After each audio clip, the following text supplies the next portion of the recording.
وہ کئی دفعہ تمہارے لیے برا ہے، اور جس کو تم برا سمجھتے ہو وہ اچھا ہے۔ مطلب یہ کہ کبھی بھی برے وقت سے ڈرنا نہیں چاہیے۔ جب میں پہلی دفعہ جب پرائم منسٹر بنا تو میں نے پہلی بات کی کہ یہ مشکل وقت ہے، لیکن گھبرانا نہیں ہے، کیونکہ مشکل وقت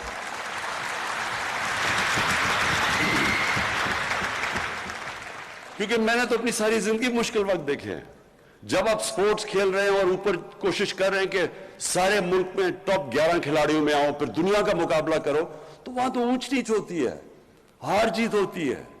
کئی دفعہ لوگ تالیاں بجا رہے ہیں، وہی آپ گراؤنڈ میں جا رہے ہیں تو سارا اسٹیڈیم تالیاں بجا رہا ہے، اور وہ آپ 0 پہ آؤٹ ہو کے واپس آ رہے ہیں تو وہی 2 منٹ میں سوئچ کر کے آپ کو گالیاں نکال رہے ہیں، مذاق اڑا رہے ہیں آپ کا۔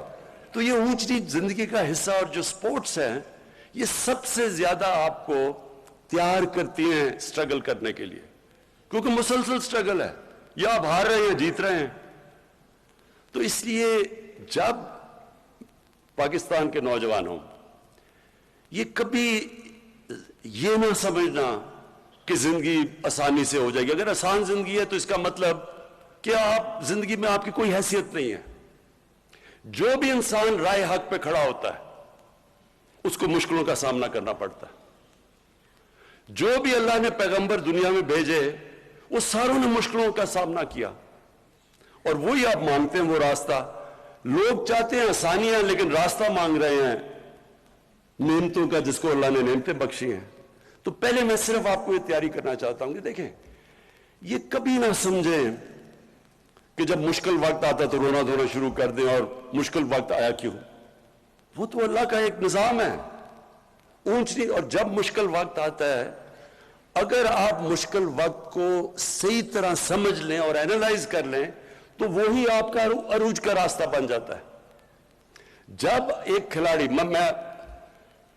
میں جب کرکٹ کھیلتا تھا میرے سے زیادہ ٹیلنٹڈ کھلاڑی تھے، لیکن میں ان سے آگے کیوں نکل گیا؟ کیونکہ جب میرا مشکل وقت آتا تھا، میں فیل ہوتا تھا، تو میں اس کا پورا تجزیہ کرتا تھا، رات کو سوتا نہیں تھا جب تک میں نے یہ نہ سمجھ لیا ہو اپنی ذہن میں کہ کیا میں نے غلطیاں کی۔ غلطیاں جب میں ٹھیک کرتا تھا تو میں پہلے سے بہتر ہو جاتا تھا، اور یہی ہے ایک ہی طریقہ اوپر جانے کا۔ کوئی بھی دنیا میں کسی نے آج تک بڑا کام نہیں کیا جو فیل نہیں ہوا۔ یہ کوئی ناممکن ہے کہ کوئی اٹھ کے ایک دم سیدھا ایک پرچی پکڑ کے اور لیڈر بن جائے، ایسے نہیں ہو سکتا۔ آپ کو جب تک ایک مشکل سٹرگل سے آپ نہیں گزرتے، کسی چیز میں آپ بڑا کام نہیں کر سکتے۔ کوئی بھی لیڈر آج تک شارٹ کٹ لے کے نہیں بنا۔ قائد اعظم کی سٹرگل دیکھیں، میں تو ایک لیڈر مانتا ہوں پاکستان کا، قائد اعظم، اور ان کی کبھی سٹرگل دیکھیں کتنی تھی، جس طرح انہوں نے سٹرگل کیا ہے، اور آخر میں جو بیماری کے اندر انہوں نے سٹرگل کیا ہے، اس لیے آج، اور اپنی ذات کے لیے نہیں کیا، ایک بڑے مقصد کے لیے کیا، تو آج تک اور جب تک پاکستان رہے گا لوگ قائد اعظم کو دعائیں دیں گے۔ تو اس لیے کوئی بھی آج دنیا میں لیڈر اٹھا دیں، وہ ایک سٹرگل کر کے اوپر آتا ہے، اور سٹرگل ہوتی ایسے ہے کہ جب آپ نیچے آتے ہیں آپ ہاتھ نہیں کھڑے کر دیتے، آپ دیکھتے ہیں کہ میں کیا غلطیاں کر رہا ہوں، پھر ان کے اوپر محنت کرتے ہیں، وہ غلطیاں دور کرتے ہیں، اور پھر پہلے سے زیادہ آپ اوپر چلے جاتے ہیں۔ تو اس لیے یہ جو 3 سال تھے ہمارے، بڑے مشکل سال گزرے ہیں۔ مشکل سال اس لیے گزرے کہ پہلے تو ملک کو بینکرپٹ کر کے چلے گئے۔ ملک میں جو ہمارے پاس پیسہ تھا، جو ہمارے ریزروز تھے، جو ہماری لائبلٹیز تھی، جو ہم نے باہر لوگوں کو قرضے لیے ہوئے تھے پیسے دینے تھے، ہمارے پاس پیسے نہیں تھے ان کو قسطیں واپس کرنے کی۔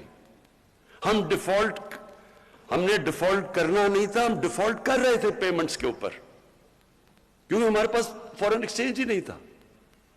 ہماری جتنا ہم نے باہر پیسے دینے تھے، ہمارے پاس اتنے ریزروز ہی نہیں تھے۔ تو تب ہم نے حکومت سنبھالی تھی۔ پاکستان کی تاریخ کا جو سب سے بڑا جس کو خسارہ کہتے ہیں، ڈیفیسٹ کرنٹ اکاؤنٹ کا، کہ ہمارے ملک میں کبھی اتنا بڑا تقریباً 20 ارب ڈالر کا ڈیفیسٹ تھا، اتنا بڑا، یعنی کبھی اتنا بڑا ڈیفیسٹ نہیں آیا. اس کی وجہ سے ہمیں اگر یہ نہ مدد کرتے ہماری سعودی عربیہ، یو اے ای اور چائنا، اس وقت ہماری یہ نہ مدد کرتے تو یہ جو مہنگائی اور جو مشکل وقت گزری ہماری قوم، وہ کچھ بھی نہیں ہے جو ہم نے گرنا تھا کہ جس طرح روپے نے نیچے جانا تھا. کیونکہ اگر ہمیں پیسے نہ یہ باہر دیتے اس وقت مشکل وقت میں تو روپے نے گر جانا تھا اور نیچے. جب جتنا بھی روپیہ گرا اس سے بھی آپ سب کے سامنے ہے جو مہنگائی آئی پاکستان میں، کیونکہ جتنی چیزیں باہر سے آنی تھی، تیل، بجلی، اس کی وجہ سے افیکٹ، ساری چیزیں مہنگی ہو گئی.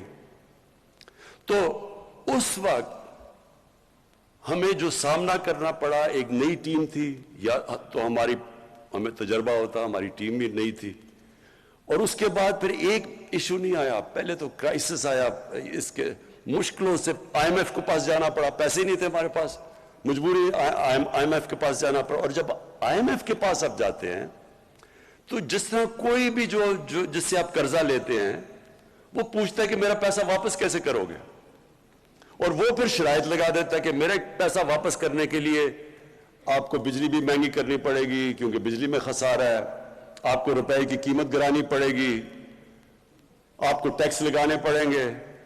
اور جب وہ آئی ایم ایف کی آپ شرائط پہ چلتے ہیں تو عوام کو تکلیف ہوتی ہے، عوام مشکل وقت سے گزرتی ہے.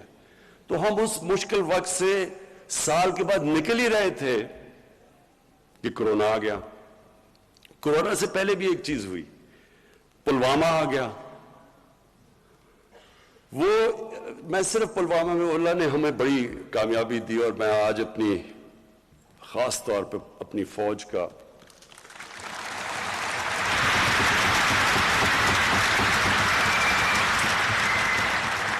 خاص طور پہ ان کا اس لیے شکریہ ان کا ادا کرتا ہوں، اللہ کا شکر کرتا ہوں کہ ہمارے پاس ایسی فوج اور ایئر فورس ہے. کیونکہ جب وہ فیصلہ کرنا تھا، اور بڑا جب انہوں نے ہماری پاکستان میں آ کے رات کو وہ بمباری کی ان کے جہاز نے، تو اس وقت مجھے احساس ہوا کہ اگر ہمارے پاس اس طرح کی فوج نہ ہو جو ہمیں کانفیڈنس ہو کہ یہ ہمیں سیکیورٹی دے گی، تو کتنا ایک طاقتور، ایک بڑا ملک، 7 گنا زیادہ بڑا ملک، اس کے سامنے کیا کرے گی، ہماری عوام کیا کرے گی. تو ادھر احساس ہوتا ہے اپنی فوج کا. اور پھر مجھے یہ ان 3 سالوں میں جو سب سے زیادہ تکلیف ہوئی کہ جس طرح یہ جو مافیا ہے، انہوں نے ہماری فوج کے خلاف جو تقریریں کی، جو سٹیٹمنٹس تھیں. دیکھیں، میں نے بھی فوج کی تنقید کی ہوئی ہے ماضی کے اندر، میں نے بھی کی ہے. کوئی بھی ادارہ ہے، عدلیہ ہے، وہ بھی غلطیاں کرتی ہے، فوج بھی غلطیاں کرتی ہے، ہم پولیٹیشنز غلطیاں کرتے ہیں. لیکن یہ تو نہیں مقصد کہ آپ اپنی فوج کو برا بھلا کہنا شروع ہو جائے، فوج کے پیچھے پڑ جائیں. اور فوج کے پیچھے اس لیے پڑے ہیں کہ آپ چاہ رہے ہیں کہ کسی طرح فوج گورنمنٹ کو گرا دے، یا اپنے آپ کو ڈیموکریٹس کہتے ہیں اور ان کے پیچھے پڑے ہوئے ہیں کہ ڈیموکریٹک گورنمنٹ کو گرا دیں. تو اس لیے جو انہوں نے تنقید کی، اور باہر جو پوری ہمیں پتہ ہے کہ ہندوستان کی لابی پوری طرح کوشش میں ہے کہ پاکستانی فوج کو برا بھلا کہے، اس کے پیچھے پڑے. ابھی جو افغانستان میں ہو رہا ہے، پورا زور لگایا ہوا ہے کہ جی یہ طالبان صرف جیتے ہیں پاکستان کی فوج کی وجہ سے، اور پوری کیمپین چلی ہوئی ہے ہماری فوج کو ڈسکریڈٹ، اور اب سے نہیں، دیر سے چل رہی ہے. اور یہاں بیٹھے ہوئے لوگ پورا انہوں نے محاذ بنایا ہوا ہے فوج کے خلاف. اور میں یہ آپ کو کہتا ہوں کہ مجھے میں نے ویلیو کیا اپنی فوج کو جب وہ پلوامہ ہوا، کہ ہمیں ایک کانفیڈنس تھا. اس لیے ہم دلیری سے ان کو کہہ سکتے تھے، نریندر مودی کو، کہ اگر تم نے کچھ کیا تو ہم تمہیں واپس جواب دیں گے. اگر ہماری فوج اگر نہ ہوتا یہ، تو خود سوچ لے کہ میں نے پتہ نہیں کیا مشکل وقت گزرنا تھا. اچھا اس کے بعد کرونا ہو گیا. اب کرونا کے اندر آپ لوگوں کو پوری طرح اندازہ نہیں ہے کہ وہ کتنا ہمارے لیے مشکل وقت تھا. ایک منٹ بس اب آپ نے مجھے انٹرپٹ نہیں کرنا. اوکے, ساتھ والوں نے پکڑ کے اس کو باہر نکال دینا اگر کیا. اچھا سنا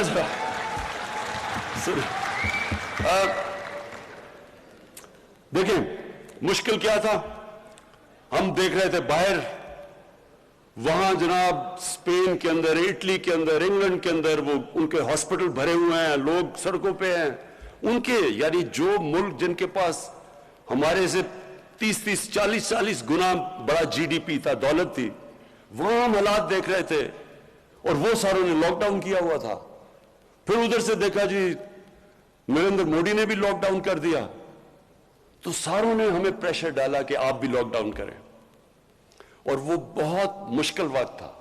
ہاں لاک ڈاؤن تو کرنا چاہیے کہ اگر آپ کی یہ بیماری پھیل رہی ہے, ہمیں پتہ ہے کہ لاک ڈاؤن سے وہ رک جاتی ہے, وہ کم ہو جاتی ہے, پھیلتی کم ہے.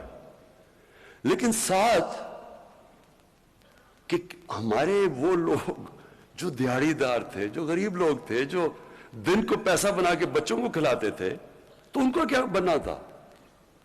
اور بڑی ہماری اپوزیشن کے ممبرز نے تنقید کی, اور لوگ میری اپنی پارٹی میں بھی کئی لوگ گھبرا گئے کہ ایک دم یہ ہو رہا ہے, اور اگر اور پھیل گیا ہمارے ہاسپٹل سے پریشر پڑ گیا. لیکن میرا یہ ایمان ہے, ہم نے فیصلہ کیا اور بڑا مشکل فیصلہ کیا کہ ہم جو بھی ہو جائے ہم یہ پوری طرح لاک ڈاؤن نہیں کریں گے, کیونکہ ہمارے غریب بھوکے مر جائیں گے. اور اس کی وجہ سے میرا یہ ایمان ہے کہ اللہ نے اس کی برکت آئی ہمارے اوپر, اس نے بچا لیا ہم نے اپنے. اور پھر یہ سنیں, ورلڈ اکنامک فورم نے پاکستان کی مثال دی کہ وہ ملک ہے جس نے اپنی بہترین طور پہ اپنی اکانومی بچائی. ورلڈ ہیلتھ آرگنائزیشن نے پاکستان کی مثال دی کہ کورونا سے انہوں نے سب سے بہتر طریقے سے اس کو انہوں نے ہینڈل کیا. اور پھر اکانومسٹ نے کہا کہ پاکستان وہ دنیا میں 3 ملکوں میں سے ہے جس نے اپنی اکانومی بھی اور کورونا کو بھی ہینڈل کیا. ادھر میں پھر اپنی ٹیم کو, کیونکہ اگر ہم غلط فیصلہ کر لیتے, میں آج آپ کو بتاؤں, یہاں لوگوں نے بھوکے مرنا تھا جو آج ہندوستان میں ہو رہا ہے. اگر ہندوستان کے اندر جس طرح کی غربت آئی ہے, جس طرح کو انہوں نے لاک ڈاؤن لگایا, اور جس طرح مجھے پارلیمنٹ میں اپوزیشن والے کہہ رہے تھے, مثالیں دے رہے تھے ہندوستان کی, تو آج ہمارے ملک کے اندر جس طرح کی غربت تھی آپ اندازہ نہیں لگا سکتے. کیونکہ ساری دنیا کے اندر کورونا کے اندر غریب پس گیا. لاک ڈاؤن سب سے زیادہ تباہی مچاتا ہے غریب کو. تو اس میں اپنی جو ٹیم تھی میری این سی او سی کی, اسد عمر اور ڈاکٹر فیصل, میں خاص طور پہ آپ کو خراج تحسینات پیش کرنا چاہتا ہوں کہ بڑے ہمارے اچھے فیصلے ہوئے اور اللہ نے ہمیں وہاں سے نکالا. اچھا اب میں ذرا آپ کو صرف 3 سال کی ہم نے اپنی پرفارمنس بتانی تھی, تو میں ذرا صرف آپ کے سامنے رکھنا چاہتا ہوں کہ ہم جب آئے تھے تو تقریباً $20 ارب کا خسارہ تھا. آج وہ خسارہ 3 سال کے بعد $20 ارب سے $1.8 ارب پہ رہ گیا. ہمارے فورن کرنسی ریزروز جب ہم آئے تھے تو پورے ملا کے $16.4 ارب تھا, اور آج ماشاءاللہ ہمارے $27 ارب پہ ریزرو چلے گئے ہیں. ہمارے جو ٹیکس کلیکشن تھی, یعنی کہ دیکھیں جب ایک گھر میں مثلا ایک گھر جب مقروض ہو جاتا ہے تو وہ کیا کرتا ہے, اس کو اپنے خرچے کم کرنے پڑتے ہیں اور اپنی آمدنی بڑھانی پڑتی ہے. اور کوئی طریقہ, جب سے اللہ نے دنیا ایجاد کی ہے, اس کے علاوہ کوئی طریقہ نہیں ہے اس میں سے نکلنے کا. تو جب آپ خرچے کم کرتے ہیں تو لوگوں کو تکلیف ہوتی ہے. ایک گھر دیکھ لینا, گھر میں آپ خرچے کم کریں گے تو لوگ اپنا کھانا پینا کم کریں گے, مرغی سے دال روٹی پہ آ جائیں گے, اور بچوں کو اچھے سے اسکول سے نکال کے دوسرے سکول میں ڈال دیں گے، کیونکہ آپ کو مشکل وقت سے تو گزرنا پڑتا ہے. ہر گھر کو جب یہ ایک گھر مقروض ہو جاتا ہے اس کو یہ کرنا پڑتا ہے، تو تب گھر والوں کو تکلیف ہوتی ہے. تو وہ بڑی تکلیف سے ہمارے لوگ گزرے، اور میں یہ بھی اللہ کا شکر کرتا ہوں کہ بڑی ماشاءاللہ ہماری ایک دلیر قوم ہے، ہم اس سے بڑے صبر سے نکلے. تو پھر ہماری جو کلیکشن تھی، ٹیکس کلیکشن، ہماری ٹیکس کلیکشن جب ہم آئے تھے تو 3,800 ارب تھی. 3,800 ارب روپیہ ہماری ٹوٹل ٹیکس کلیکشن تھی. آج وہ پہنچ گئی ہے 4,700 ارب پہ ہماری ٹیکس کلیکشن. اور یہ جو سارے میں آپ کو فگرز دے رہا ہوں یہ اسحاق ڈار کے نہیں ہیں، یہ اصل ہیں. اس کے بعد ہماری جو ریمیٹنسز ہیں جو باہر سے، اور ہمیشہ یہ یاد رکھے آپ کا اس ملک کا سب سے بڑا اثاثہ بیرون ملک پاکستانی ہے. یہ سب سے بڑا ہمارا اثاثہ ہے. انہوں نے ہمیں اس وقت، ہمیں اس قوم کو ان کا خاص شکریہ ادا کرنا چاہیے، کیونکہ انہوں نے ہمیں بڑے مشکل وقت سے نکالا. ہماری ریمیٹنسز تھی جب ہم آئے، جو اوورسیز پاکستانی جو پیسہ بھیجتے تھے وہ تھی 19.9 ارب ڈالر، اور آج ہماری ریمیٹنسز پہنچ گئی ہیں 29.4 ارب ڈالر. تقریباً 10 ارب ڈالر ایکسٹرا ریمیٹنسز آئیں. اچھا، پھر جو ہمارا، جس وقت ہم بالکل شروع میں آئے تو جب خرچے کم کیے، ہماری اکانومی کمزور ہوئی، بے روزگار ہو گئے. آج دیکھیں ذرا حالات. آج ہمارے جو اکانومی، جو انڈسٹری جو اٹھاتی ہے اکانومی، اس میں جو اضافہ ہوا ہے وہ 18% ہوا ہے. یہ 10 سال کے بعد ہماری اتنی تیزی سے انڈسٹری اوپر جا رہی ہے، جس سے لوگوں کو روزگار بھی مل رہا ہے. اور ہمارا جو کنسٹرکشن کا سیکٹر ہے جو سب سے زیادہ روزگار دیتا ہے، اس میں سیمنٹ 42% اس کی سیلز بڑھی ہے. ہمارے جو ایگریکلچر ہے 1100 ارب روپیہ ہمارا اضافی کسانوں کے پاس گیا، اضافی گیا ہے. اور اس کی اور وہ نظر آتا ہے کہ ریکارڈ ہماری موٹر سائیکلوں کی بکی ہیں، ریکارڈ ٹریکٹر ہمارے بکے ہیں، اور گاڑیوں کی سیل 85% بڑھ گیا. ٹویوٹا نے اپنی ساری تاریخ میں اتنی گاڑیاں نہیں بیچی جو آج بیچی ہیں. اس کا مطلب کہ لوگوں کے اندر خوشحالی آ رہی ہے. اور پھر جو ہمارے آنے سے، اب جو میں دوسری چیز کہنا چاہتا ہوں کہ ہم نے، ہمارا آنے میں تین چیزیں، ہمارا جو سلوگن ہے کہ انصاف، انسانیت اور خودداری. تو انصاف کے لیے، انصاف کیا ہے؟ انصاف کا مطلب قانون کی بالادستی، قانون کی حکمرانی. میں ذرا صرف آپ کو سمجھاتا ہوں کہ اس میں مقصد، فرق کیا ہوتا ہے. جدھر قانون کی حکمرانی ہوتی ہے وہاں سب قانون کے سامنے ایک برابر ہوتے ہیں. جب طاقت کی حکمرانی ہوتی ہے تو طاقتور کے لیے قانون اور کمزور کے لیے دوسرا. میں آپ کو ایک مثال دیتا ہوں جو پاکستان میں اگر آپ کو آسانی سے آپ سمجھ جائیں گے کہ اصل میں ہمارا ملک کا سب سے بڑا مسئلہ کیا رہا ہے، اور وہ ہے کہ یہاں رول آف لا، قانون کی حکمرانی نہیں ہوئی. آصف زرداری 88 سے لے کے 90 تک پیپلز پارٹی کی حکومت پاور میں تھی. 90 کو ان کی گورنمنٹ جاتی ہے اور نون لیگ آ جاتی ہے. Asif Zardari prime minister house سے سیدھا جیل میں چلے جاتے ہیں کرپشن پہ. 93 کے اندر نون لیگ کی حکومت چلی جاتی ہے، پیپلز پارٹی واپس آ جاتی ہے. آصف زرداری سیدھی جیل سے اٹھ کے پرائم منسٹر ہاؤس. پھر 96 میں پھر پیپلز پارٹی حکومت جاتی ہے، وہ پھر پرائم منسٹر ہاؤس سے سیدھا جیل. اس کا مطلب کیا کہ جب وہ طاقت میں ہیں تو پاکستان کا قانون ان کو نہیں پکڑ سکتا. وہ صرف جب اپوزیشن میں جاتے تھے تو قانون پکڑتا تھا. تو دیکھیں، یہ صرف میں آپ کو اس لیے مثال دے رہا ہوں، کوئی بھی ملک، یہ ذہن میں ڈال لیں، کوئی ملک ترقی نہیں کر سکتا جب رول آف لا نہیں ہوتا. اور اسی لیے مدینہ کی ریاست میں جب ان کے پاس خوشحالی نہیں تھی، تب شروع میں بڑا مشکل وقت تھا. شروع کے اندر تو پہلے 4-5 سال تو مشکل سے امت بچی تھی. جنگ خندق میں، جنگ احد میں مشکل سے بچے تھے، کھانا نہیں تھا، برے حالات تھے، لیکن قانون کی بالادستی قائم کی، قانون سے اوپر کوئی نہیں تھا۔ انہوں نے کہا نبی صلی اللہ علیہ وسلم نے کہ تمہارے سے پہلے بڑی قومیں تباہ ہوئیں، جدھر یہی طاقتور کے لیے کمزور کے لیے دوسرا قانون، اور میری بیٹی بھی اگر قانون توڑتی ہے تو اس کو سزا ملے گی، کوئی قانون سے اوپر نہیں ہے۔ اور یہ بیسس ہوتا ہے، دیکھیں کوئی بھی دنیا کی سیولائز سوسائٹی، اس کا بیسس ہوتا ہے رول آف لا، اور یہی ہمارا مسئلہ ہے۔ ہم اس لیے اوپر نہیں، کبھی یہ دیکھیں چھوٹے چھوٹے چور جتنی مرضی چوری کریں، ملک تباہ نہیں ہوتا۔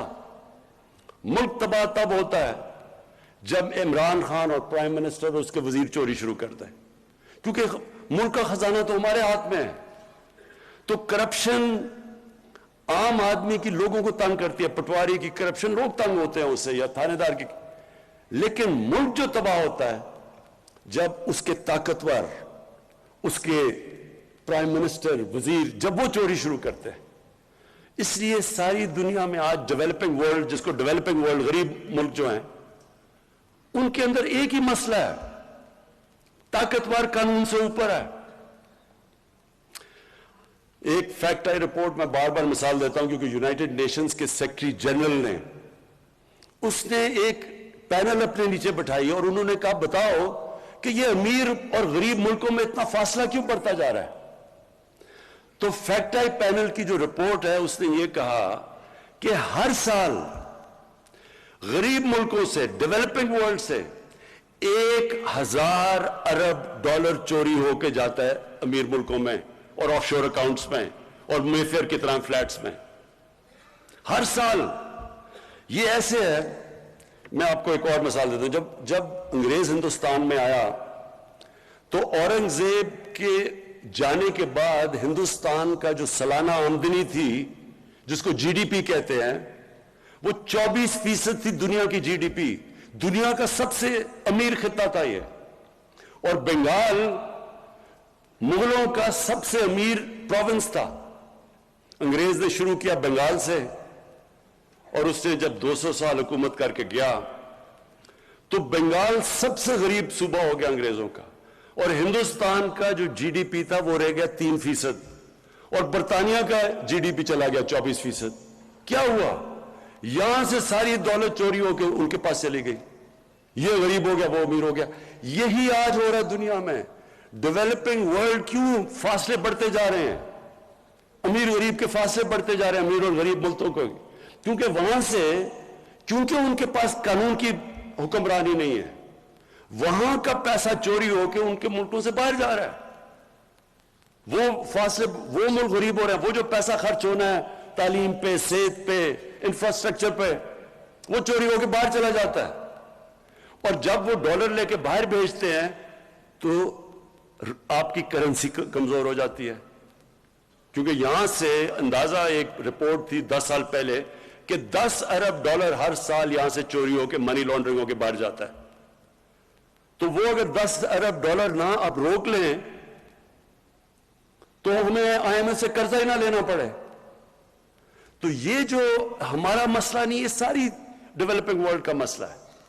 اس لیے یہ جو رول آف لا ہے، طاقتور کو قانون کے نیچے لانا، یہ ایک جہاد ہے۔ اللہ قرآن میں کہتا ہے کہ میری زمین میں انصاف قائم کرو، یہ ہمارا فرض ہے۔ اور اس لیے یہ ہے اصل میں جنگ جو 3 سال میں ہم نے سب سے زیادہ لڑی ہے۔ جو ابرار نے بتایا کہ جو مایوسی پھیلا دیتے ہیں، یہ کون مایوسی پھیلا رہا ہے؟ یہ وہ مافیاز ہیں، وہ مافیاز ہیں جو چاہتے ہیں کہ گورنمنٹ فیل ہو، کیونکہ وہ پرانا زمانہ پھر آ جائے جدھر لوٹ مار شروع ہے۔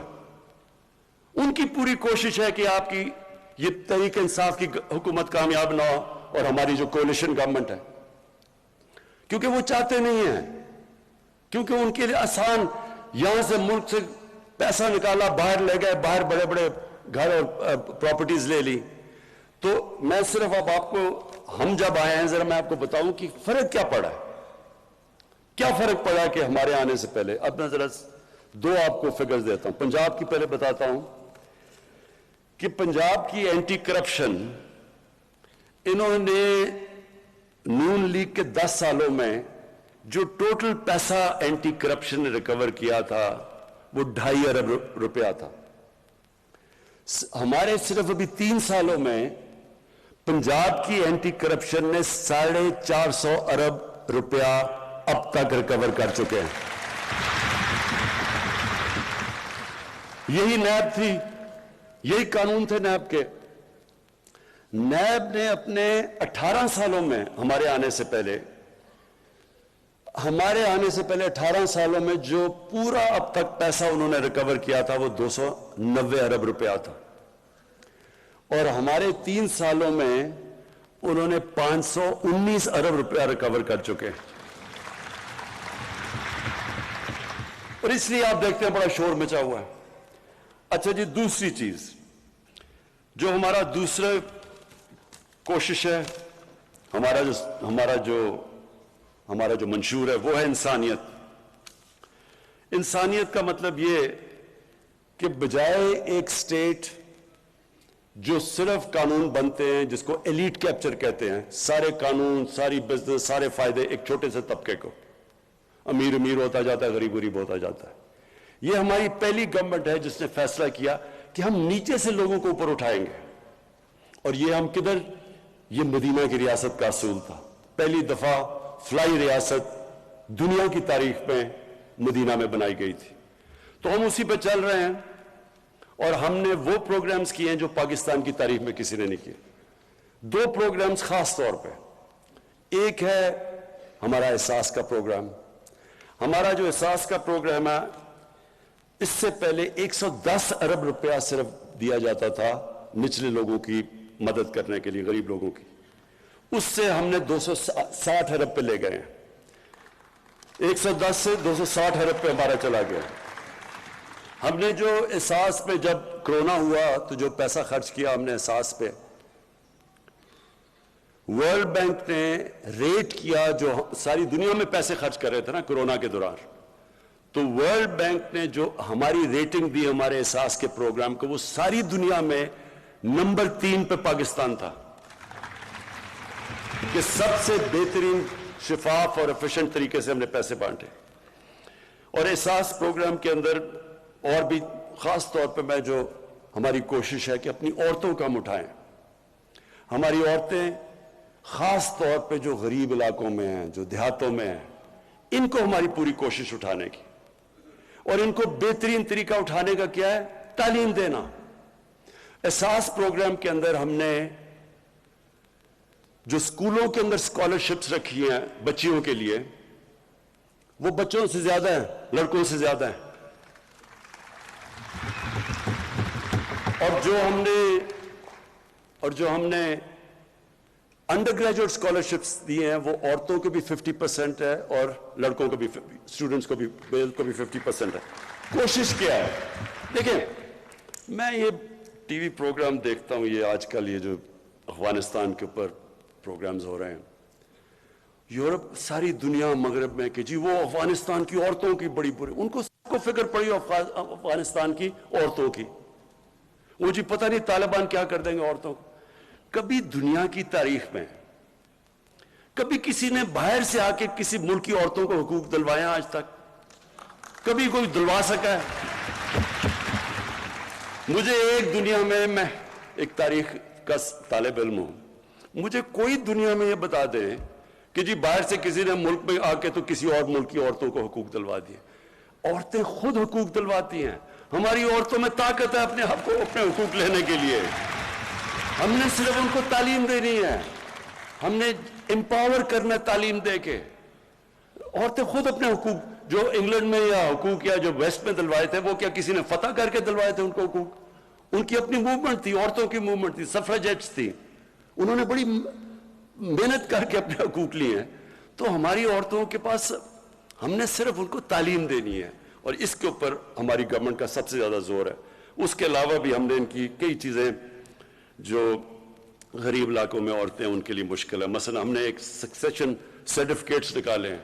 اب بچائے عورتیں بڑا مشکل ہوتا تھا ان کو جا کے سکسیشن سرٹیفکیٹس کو جا کے ویریفائی کرنا, تو اب وہ صرف نادرا آفس میں جائیں اور وہ آرام سے ان کے لیے ہو جاتے ہیں. اور اس کا سب سے بڑا فائدہ یہ ہے کہ جو انہیریٹنس لاز ہیں، عورتوں کی جو جائیداد ملنی چاہیے، وہ بھی پہلی دفعہ ہم اب انشور کر رہے ہیں، کیونکہ عورتوں کو جائیداد میں حصہ نہیں ملتا، وہ بھی انشاءاللہ ہم پوری طرح اس میں زور لگا رہے ہیں۔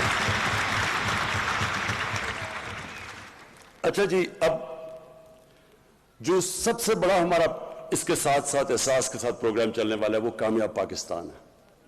اس کی ہم پوری ڈیٹیلز کام کر رہے ہیں، بہت بڑا پروگرام ہے۔ اس میں جو ہماری 40 لاکھ نچلے غریب خاندان ہیں ان کے لیے ہم 4 چیزیں کرنے لگے ہیں۔ سب سے پہلے ان کو قرضے، سود کے بغیر ان کو قرضے دیں گے۔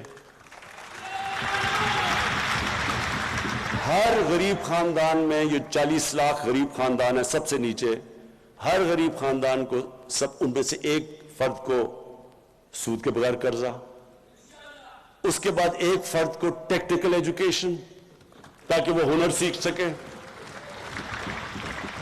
ہیلتھ کارڈ، ہیلتھ انشورنس، یعنی کہ ایک غریب گھر میں، وہ تو ہم پنجاب میں پختونخوا میں تو وہ کر چکے ہیں، پنجاب میں انشاءاللہ سال کے اینڈ تک سب کو ہیلتھ کارڈ مل جائے گا، ہیلتھ انشورنس۔ اور اس کے علاوہ لیکن میں عرض کر دوں، یہ صوبے خود کر رہے ہیں، یہ ہم سینٹر سے نہیں کر رہے۔ انشاءاللہ جب یہ ساری صوبوں میں ہو جائے گا تو سندھ کو بھی پریشر پڑ جائے گا، سندھ کے اوپر بھی، کہ ان کو بھی دینے پڑیں گے ہیلتھ کارڈ۔ اور پھر جو ہمارا بہت بڑا پروگرام ہے، جو ہم نے افورڈیبل ہاؤسز، لوگوں کو گھر دینے ہیں، غریب طبقوں کو جو آج تک کبھی پیسے ان کے پاس نہیں ہوتے گھر بنانے کے لیے، تو ایک غریب خاندان کو ہم پورا سود ان کو ہم وہ قرضے دیں گے، یعنی جس طرح کہ اگر انہوں نے مہینے کا کرایہ دینا ہے، وہ کرایہ کی جگہ وہ قسط ہو جائے گی اور ان کا گھر اپنا ہو جائے گا۔ کسانوں کے لیے کسان کارڈ، یہ پہلی دفعہ ابھی پنجاب میں شروع ہے، یہ ہماری ساری انشاءاللہ جدھر بھی آزاد کشمیر میں بھی، گلگت بلتستان اور پختونخوا میں بھی، اس کا مقصد یہ ہوگا کسان کارڈ کا کہ بجائے کسان کے اوپر واؤچرز ہوتے تھے اور بڑے مشکل ہوتے تھے، ان کو پیسہ بھی نہیں نیچے پہنچتا تھا، اب ان کو کارڈ ملے گا، اس کارڈ کے اوپر جو بھی سبسڈی ہے، کھاد کے اوپر ہے، ٹیوب ویل کے اوپر ہے، کیڑے مارنے والی دوائیوں پہ ہے، اور اگر کوئی فصل ان کی خراب ہو جائے تو ڈائریکٹ کارڈ کے اوپر اب ہم سبسڈی دیں گے۔ یہ انشاءاللہ سال کے اینڈ تک پورا کسان کارڈ ساری جگہ چلا جائے گا۔ اور کسانوں کے لیے اس کے علاوہ 10 ڈیمز بن رہی ہیں پاکستان میں، انشاءاللہ اگلے 10 سال تک ہماری 10 ڈیمز پوری ہو جائیں گی۔ 2025 میں مومن ڈیم سب سے پہلے بن جائے گی، اس کے بعد پھر داسو، اور اس کا یہ ہوگا پہلی دفعہ پاکستان میں 50 سال میں کوشش کی ہے کہ پاکستان کے ریزروائرز بڑھے تاکہ کسانوں کو پانی زیادہ ملے، کیونکہ آگے پانی کا بڑا مسئلہ آ رہا ہے۔ اور پھر تعلیم میں سب سے پہلے تو ایک کریکولم، ایک نصاب، یہ بڑا مشکل کام تھا۔ میں اپنی ٹیم کو دونوں جو ہمارے پروونشل اور فیڈرل ایجوکیشن منسٹرز ہیں ان کو خاص طور پہ میں داد دیتا ہوں۔ بڑا مشکل کام ہے ایک نصاب، کیونکہ انگریزوں کا بنایا ہوا سسٹم تھا، ایلیٹ کے لیے انگلش میڈیم، لوگوں کے لیے اردو میڈیم، 7 دینی مدرسے، 3 سسٹمز تھے۔ یہ بڑی مشکلوں سے ہم ایک نصاب لے کے آئے ہیں، اور اس کا مقصد کیا ہے؟ اس کا مقصد یہ ہے کہ عام لوگوں کو جن کو موقع ہی نہیں ملتا اوپر آنے کو کیونکہ ان کو انگریزی نہیں آتی، تو ان کو انگریزی بھی سکھائی جائے، اور دوسری طرف جو انگلش میڈیم ہے وہ بالکل ایک علیحدہ ہی قوم نہ بن جائے، وہ ان کے اندر بھی پاکستانیت ڈالیں۔ اور ساتھ ساتھ جو سب سے بڑی چیز انشاءاللہ اگلے 5 مہینے میں ہو جائے گا، 8، 9 اور 10 میں کلاسز میں ہم ایک سیرت نبی کا پورا ایک کورس شروع کر رہے ہیں۔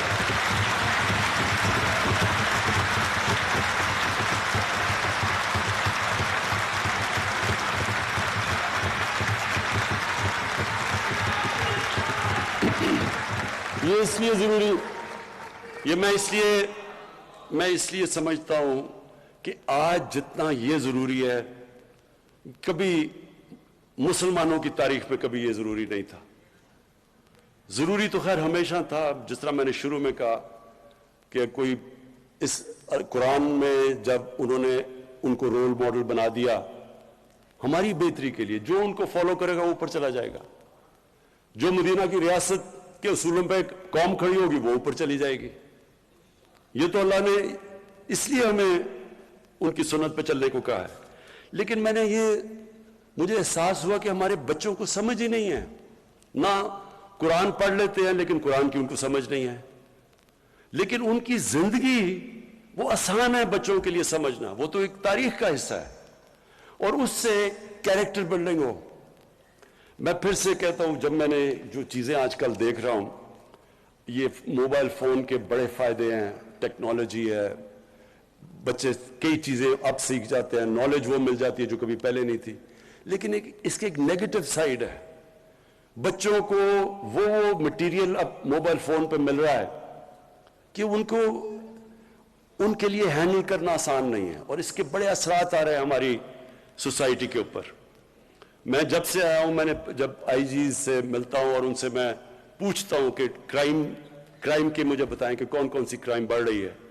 سب سے تیزی سے کرائم بڑھ رہی ہے پاکستان میں سیکس کی کرائم، بچوں سے زیادتیاں، ریپ، یہ بڑی تیزی سے بڑھ رہی ہے.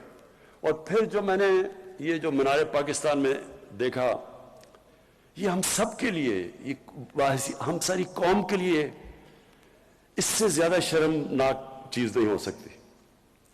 تو اس لیے اور بھی ضروری ہے آج کہ ہم اپنے بچوں کی تربیت کریں، ان کی کیریکٹر بلڈنگ کریں، ان کو ٹیکنالوجی بھی سکھائیں، لیکن ان کے کیریکٹر ان کو بتائیں تو صحیح کہ انسان ہوتا کیا ہے. انسان صرف روبوٹ نہیں ہے جو صرف ٹیکنالوجی پہ چلتا ہے. انسان میں انسانیت تب آتی ہے جب اس کو پتا تو چلے کہ میں اچھے برے کی تمیز کیا ہے، میں دنیا میں کس لیے آیا ہوں، میرا حساب لیا جائے گا. انسان میں ایمان آتا ہے یہ نہیں آتا، یہ تو اللہ کا فیصلہ ہے. لیکن ہمارا کام ہے ان کو تربیت دینا، اپنے بچوں کو ان کو ایک قسم کے ان کو ہتھیار دینا تربیت سے، تاکہ وہ مقابلہ کر سکیں کہ یہ بالکل ایک نئی قسم کی ان کے لیے انفارمیشن آ رہی ہے. یہ بہت ضروری ہے، کیونکہ اگر اس وقت میں جو ابھی ابرار نے بالکل ٹھیک بات کی کہ جس طرح کی اس وقت انفارمیشن آ رہی ہے، یہ بالکل ہمارے دین سے بھی بچوں کو دور لے کے جا رہی ہے، ہمارے کلچر سے، ہماری پاکستانیت سے. تو اس لیے انشاءاللہ یہ جو ہماری کوشش ہے کہ سارے بچوں کو ہم 8، 9 اور 10 کے اندر جو بھی بچہ ہے جس مرضی اسکول میں، انگلش میڈیم، اردو میڈیم، سب کو سیرت نبی کے اوپر پورا صحیح سکھایا جائے گا. اور پھر یہ جو ہماری پوری کوشش ہے کہ جو ہمارے علاقے پیچھے رہ گئے ہیں، بلوچستان پیچھے رہ گیا، ہمارا قبائلی علاقہ جو پرانا قبائلی علاقہ تھا وہ پیچھے رہ گیا، وہاں بھی غربت ہے، پڑھائی وہاں بھی کم ہے. تو ان سارے علاقوں کے لیے ہم نے اسپیشل پیکیجز دیے. بلوچستان میں ہماری گورنمنٹ نہیں ہے، سندھ میں ہماری گورنمنٹ نہیں ہے، لیکن ہم نے صرف غربت کے اوپر اسپیشل پیکیجز دیے ہیں. ہم نے 14 سندھ کی ڈسٹرکٹس، 9 بلوچستان کی ڈسٹرکٹس اور گلگت بلتستان، ان کے لیے ہم نے 1300 ارب روپیہ ہم نے ایلوکیٹ کیا ہے ان کو اٹھانے کے لیے.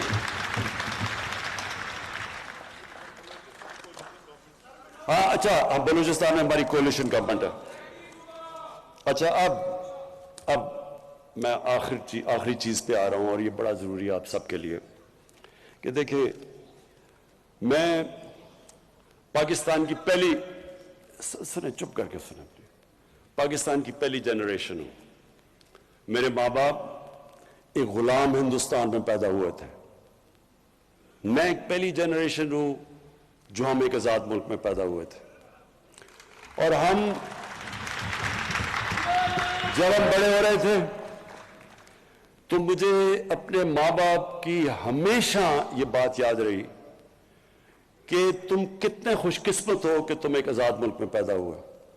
ہمیشہ ماں باپ نے مجھے یہ بتایا.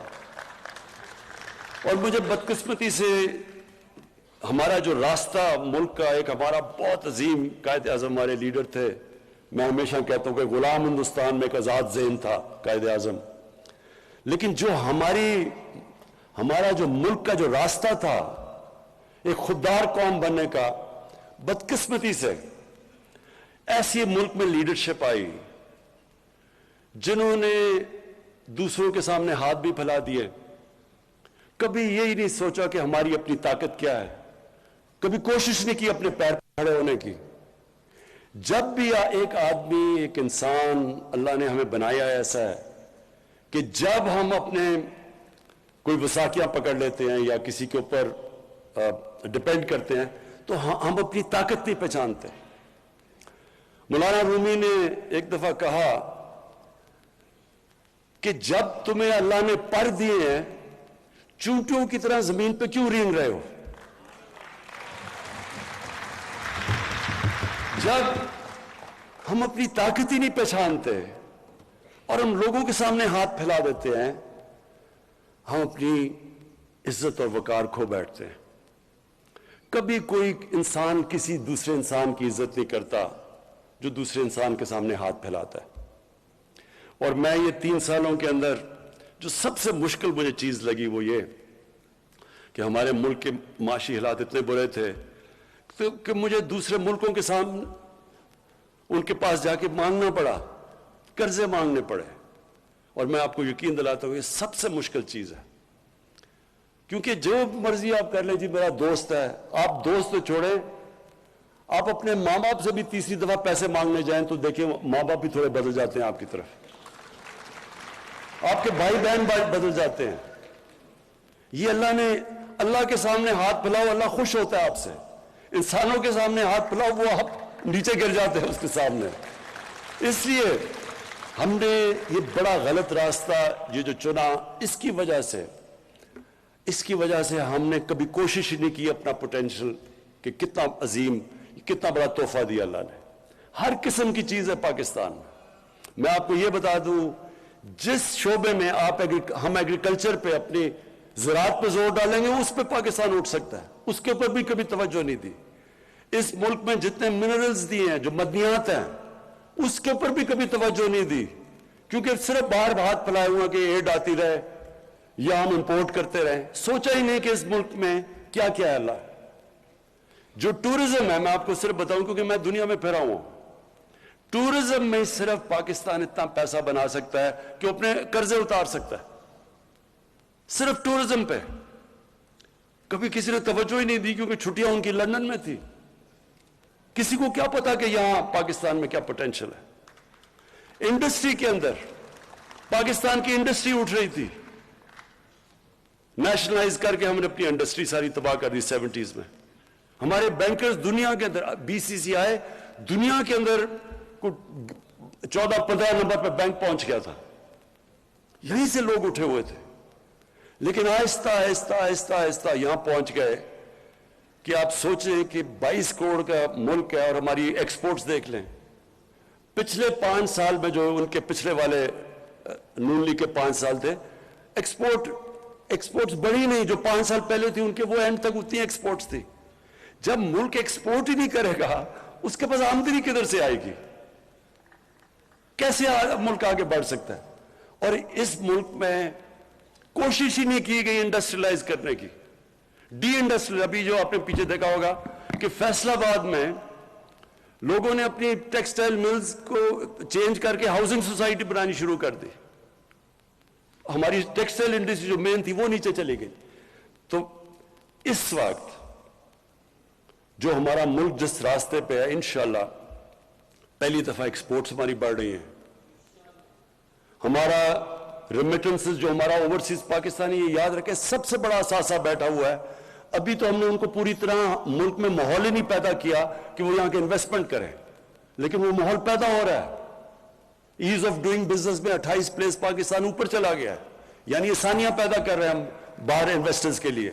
تو انشاءاللہ، اور بزنس کانفیڈنس ابھی صرف جو اوورسیز پاکستانی چیمبر نے جو سروے کیا ہے، پاکستان میں تقریباً 100%، 108% ایک سال کے اندر بزنس کانفیڈنس اوپر گیا ہے، کہ یعنی کہ پاکستان کے حالات بزنس کے لیے بہتر ہو گئے۔ تو جو میں آپ بات کرنا چاہتا دیکھیں، اس ملک کو ہم نے اپنے پیر پہ کھڑا کرنا ہے. ہم نے جو فیصلہ کیا، جب ہم نے کہا کہ ہم کوئی اپنے ملک کو استعمال آگے سے نہیں ہونے دیں گے. پہلے ہم نے امریکہ کے ساتھ شامل ہوئے، ہم ان کے فرنٹ لائن سٹیٹ بنے، افغانستان میں جہاد لڑی، پیسے انہوں نے دیے، جہادی ہم نے ٹرین کیے. جیسے روسی وہاں سے سوویت یونین چھوڑ کے گئی افغانستان، وہ بھی چلے گئے امریکی، اور ہمارے پر سینکشنز لگا دی. اس کے بعد 9/11 آیا، ان کو پھر ہماری ضرورت پڑ گئی. افغانستان میں انہوں نے جنگ لڑنی تھی، انہوں نے پھر پاکستان کو کہا کہ جی ہماری تمہیں ضرورت ہے. میری طرح کے لوگوں نے کہا کہ ہمیں اس جنگ میں شرکت نہیں کرنی چاہیے، یہ ہماری جنگ نہیں ہے. ہمیں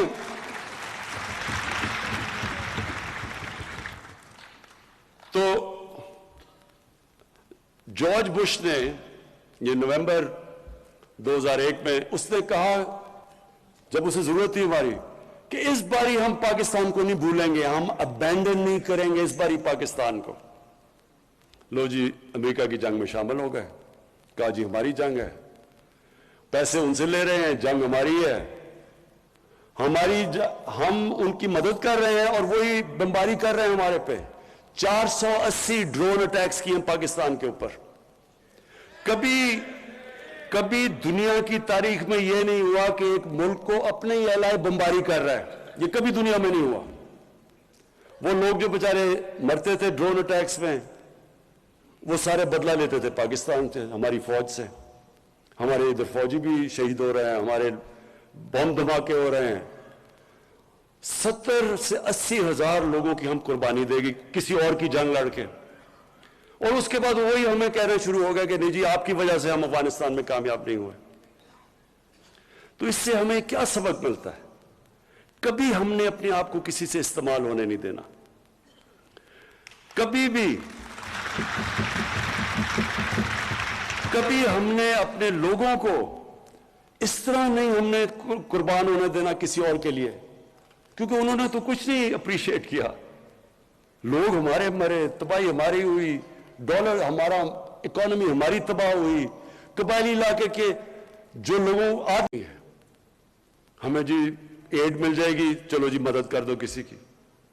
تو اس لیے یہ جو خودداری ہے، دیکھیں ایک انسان، ایک قوم کھڑی تب ہوتی ہے، رسپیکٹ ہی دنیا میں تب ہوتی ہے جب وہ خوددار ہو.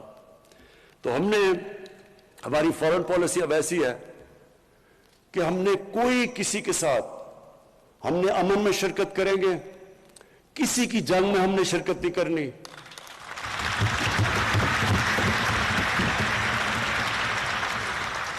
اور افغانستان کے اوپر میں آخری بات کر دوں کہ جو افغانستان میں ہوا، جس طرح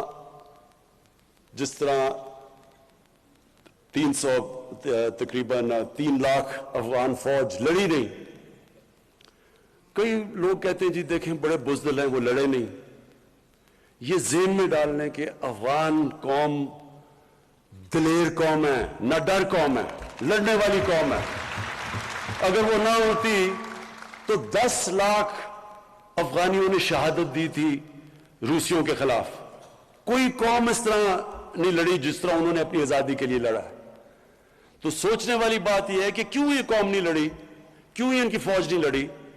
تھوڑے طالبان تو 70,000 تھے، 3 لاکھ یہ کی فوج تھی، ایئر فورس ان کے ساتھ، جدید ہتھیار ان کے پاس، ٹینکس ان کے پاس، کیوں نہیں لڑی؟ اور اسی کے اندر پتہ ہے کہ کیوں طالبان جیتے. وہ کیوں نہیں لڑے؟ وہ اس لیے نہیں لڑے کہ کرپٹ گورنمنٹ کے لیے، جو ایک کرپٹ گورنمنٹ ہے اس کے لیے کوئی نہیں لڑتا.